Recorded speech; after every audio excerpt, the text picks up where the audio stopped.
Hi guys, I'm Lanson. Today, let's visit a significant landmark on Nile River, a spot that every cruise itinerary must include, the Isis Temple. Dedicated to the ancient Egyptian love goddess Isis, this temple holds a unique position right in the middle of the river on a small island called Philae Island. The worship of Isis extended throughout the Greek and Roman worlds, where she was revered as the ideal mother and wife and a friend to slaves and the oppressed. In mythology, she married her brother Osiris and bore Horus. When Osiris was killed, she collected his pieces and used magic to resurrect him. Her achievements include discovering the true name of the sun god, Ra. Now, for those familiar with Yu-Gi-Oh, you should know his name. Shout it out. The worship of Isis continued into early Christianity, with scholars suggesting that her imagery of nursing Horus influenced the portrayal of the Virgin Mary holding the infant Jesus in the 5th century.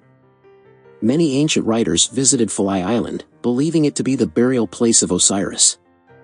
It also served as a commercial hub for trade between Egypt and Nubia, with nearby granite quarries attracting miners and stonemasons. Due to its location, the temple produces magnificent light and shadow effects, especially at noon when the sun casts vertical shadows on the walls, resembling the dark versions like in Yu-Gi-Oh! Cards. As the afternoon progresses, the colors shift, creating a mesmerizing spectacle. Different rulers added their own structures over the ages, resulting in various obelisks from different eras dotting the island. The oldest part of the Isis temple dates back to around 380 BC. Accessed through a double-columned colonnade along the riverbank. Most other remains trace back to the Ptolemaic period, with smaller shrines dedicated to gods like Hathor surrounding the main courtyard. Early Christians initially coexisted with Egyptian beliefs, similar to some modern-day corrupted Chinese officials who embraced both Marxism and Buddhism. By the mid-5th century, the presence of both Christian churches and ancient Egyptian temples on the island was noted in letters to Byzantine Emperor Zeno. In 537 CE, Emperor Justinian I ordered the closure of the Egyptian temples, marking the end of ancient Egyptian religion. In the 19th century, Philae Island regained attention as a tourist destination, but the construction of the Aswan Dam in 1902 threatened its existence. The temple complex gradually submerged as the dam's height increased, similar to the fate of historical sites inundated by the Three Gorges Dam in China.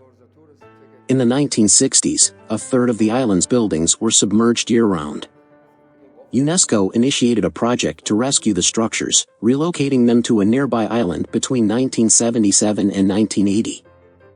This meticulous effort involved disassembling each building into thousands of pieces, weighing between 2 and 25 tons each, and reassembling them on the higher ground of the new island. Alright, after delving into the knowledge of ancient Egypt, let's watch some of the comments from Chinese Stupid Pink in the previous episode. 1970 likes. Chinese archaeology is all about mutual verification. How can your video about Egypt make us believe you? 430 likes. From a geographical perspective, Egypt cannot support basic human survival, so there's a discontinuity in civilization. This isn't something you, as a vlogger, can address with superficial observations. It's too unreliable. 410 likes. This content creator's viewpoint doesn't convince me. I still think Professor Pseudo-History is right. He presents a lot of evidence, while you just express emotions. 320 likes. We need to blindly reject the West to surpass it. You spent money to travel to Egypt, so ancient Egyptian history must be true. Egyptologists spent money studying Egypt, so ancient Egyptian history must be true.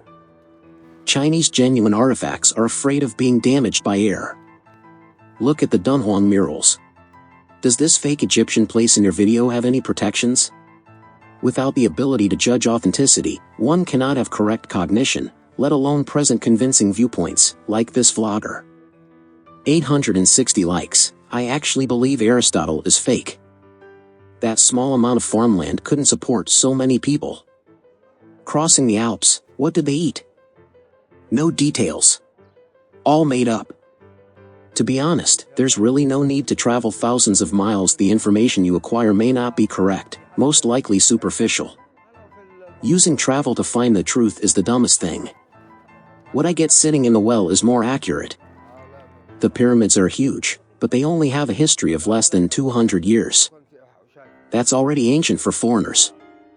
Greece has been plundered. There's nothing to talk about. Don't blindly believe in so-called thousands of years of history. In summary, these stupid pink exhibit several characteristics. First, they often lack understanding of the subject and resort to baseless arguments. Second, they tend to merge narrow-minded populism with discussions on historical artifacts. Lastly, they exhibit a fundamental disregard for knowledge and resort to personal attacks rather than constructive dialogue. These stupid pink lack of diligence required to accumulate knowledge. That's why, in this episode, I've decided to provide an extensive amount of facts to slap on their face. Because confronting such obstinate attitudes and addressing the underlying issues is of paramount importance. So, I will continue to combat fake information and stupidity in China.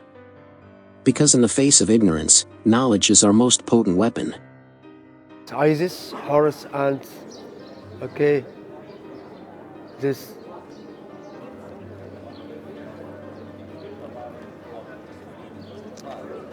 side بص لي عليها مع أي حد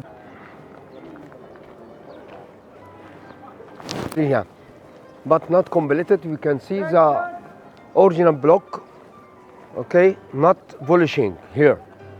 After polishing we can see an inscription after inscription.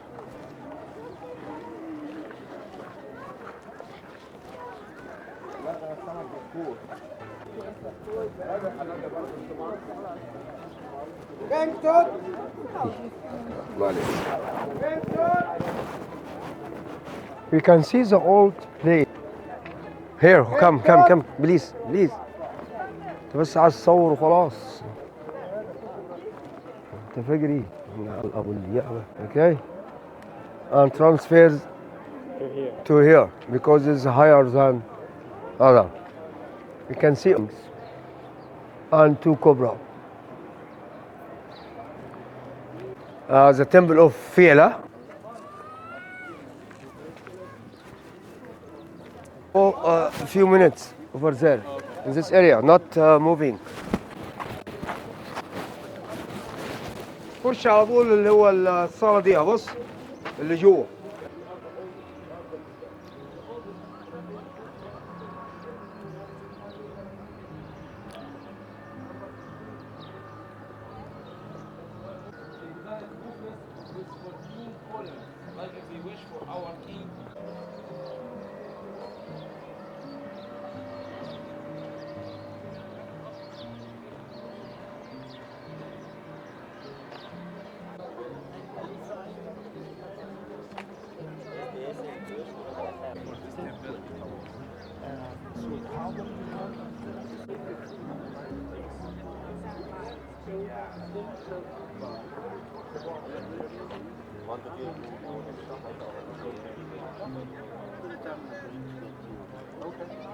Thank you.